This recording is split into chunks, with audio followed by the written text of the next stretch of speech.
Hey guys, it's Omer from MMOs.com. I'm doing another quick weekly news recap of all major MMO news and announcements for the week ending October 12th, 2015.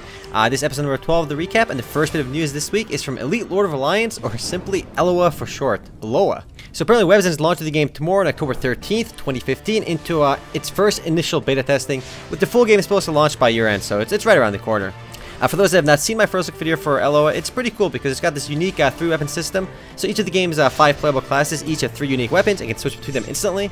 And each weapon has its own set of skills, so there's a lot of engagement in combat. Next up, a small update for Elsword Online. It's a bit of an older game now, but they still update the game quite regularly. The news is that Elsword actually launched a new secret dungeon to the game, the Sander Secret Dungeon. It's a secret dungeon, so shh, don't tell anybody. But it's a part of that secret dungeon series of updates. It's not the first one out there. Plus, along with this update, they actually updated all the secret dungeons to change the reward system. Another change with this update is that all the secret dungeons will now have fewer stages and more uniform difficulty, as well as some new secret dungeon themed events will be available for players level 59 and lower who can't yet participate in these secret dungeons. And as always, Elsword's trailers always look way cooler than the actual game. I feel like I've played Elsword, but my graphics never looked this cool. Up next, a bit of interesting news from League of Legends. 2 bits of news actually. The first being that Riot Games announces end of season rewards for the 2015 season. Players who reach gold rank and above get the exclusive Victoria Silver skin, as well as all the regular end of season rewards like the loading screen border and the profile banner. I kind of wish they made skins for Master or Challenger players. That would encourage players to try hard towards the end of the higher ladder anyway, which could be kind of interesting. In other League news, Riot Games got into a bit of a feud with G2A, the CD key selling website. Riot Games has banned G2A from sponsoring any League of Legends teams, so any teams with G2A flair and name had to get it removed. The reason behind the G2A ban was the website's association with various account selling / elo boosting websites apparently. This is pretty big news for esports as a whole because G2A has long been a big sponsor in the arena. I wonder how this will affect players, as a lot of them have relied on G2A for a while for sponsorship money. I mean, G2A has long been kind of shady in a way because they always sell these really cheap CD keys. I don't really know how they get them. I bought my Civilization 5 gold pack on there, the complete edition, for like $18, where it's like 50 bucks on Steam. So I don't know how they're doing it, but they sell really cheap stuff. Next up, an update for Cabal 2 is on the way. On October 14th, the game is getting a major content update that's focused on enhancing the high-level experience by adding a completely new zone to the game called Grey Canyon. Grey Canyon is a pretty generic, frigid Northland kind of area with ice and lots of snow. Players at the game's current level cap of 40 can experience the new zone and start climbing their way up to the game's new level cap of 45. An update is always major in my eyes when they increase the game's level cap because that's usually like the best thing they can change. I mean, obviously adding content anyway is good, but the higher level cap always means there's a reason to come back and start playing too if you're high level already. But unfortunately, I suspect this update was kind of overdue for a while, as the Korean version of the game is already at max level cap of 50, so even when this update goes live, the Western version of the game is still quite a bit behind the Korean version. Still, a major update is always a good thing. Next up, a bit of news from Asta from WebZen. The news is that Asta is beginning its first round of beta testing on November 3rd. And it's not exactly a new game. It's been out in Korea and has a bit of a history over there. But the game is launching in the West for the first time relatively soon, again, on November 3rd. WebZen's officially calling it a closed beta test, but anyone can access it, so there's no beta requirements or time restrictions. So anyone can play it, but there will be a wipe at the end. So it's still a closed beta in that regards. You can see the game's official trailer in the video below. But so for those interested in a bit of Asta history, and not to be confused with Asta with ASDA, this is ASTA, the game actually launched back in South Korea in 2013. So again, it's not really a new game. What makes the game a bit more odd is actually that the Korean version of the game shut down on August 23rd, 2015. So the game shut down in Korea. It's already a few years old, but now it's coming out in globally. So we'll see how the game does worldwide, but it's not a good thing to hear that the game already shut down in its home country. Moving right along, Tera, the Lost Island update launched on October 13th. We mentioned this, I think, a few weeks ago. It's basically a revamp of the entire Island of Dawn experience.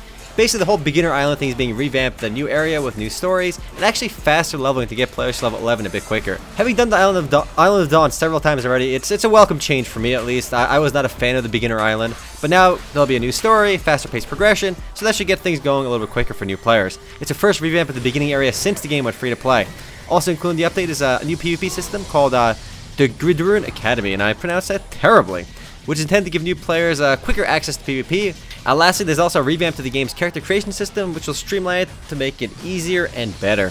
Though I never really had a problem with the character creator, it's interesting to see what they're going to change with it. And again, this is all going live tomorrow on the 13th. Moving right along, a bit of news from Albion Online, a game I'm actually looking forward to because I've been a big fan of Ultima Online and it's supposed to be inspired by Ultima Online. But anyway, the news is that Albion kind of revealed their land system, their land auction system.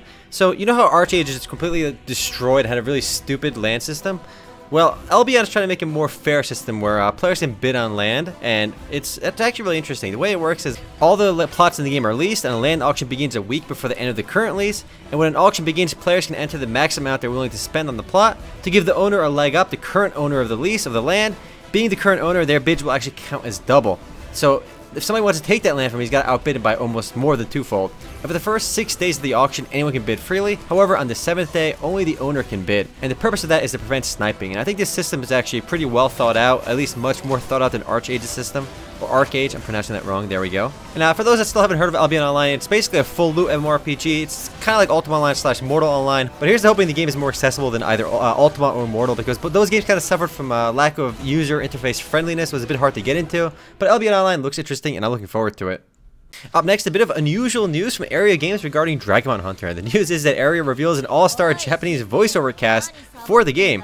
You don't really get Japanese voiceovers in free-to-play MMORPGs that often, especially free-to-play MMORPGs not developed in Japan. This game was actually a Taiwanese game, licensed in America, but with voice actors in Japan. I suspect it's because they did do the voices for Japan anyway, so they might as well do them over here too.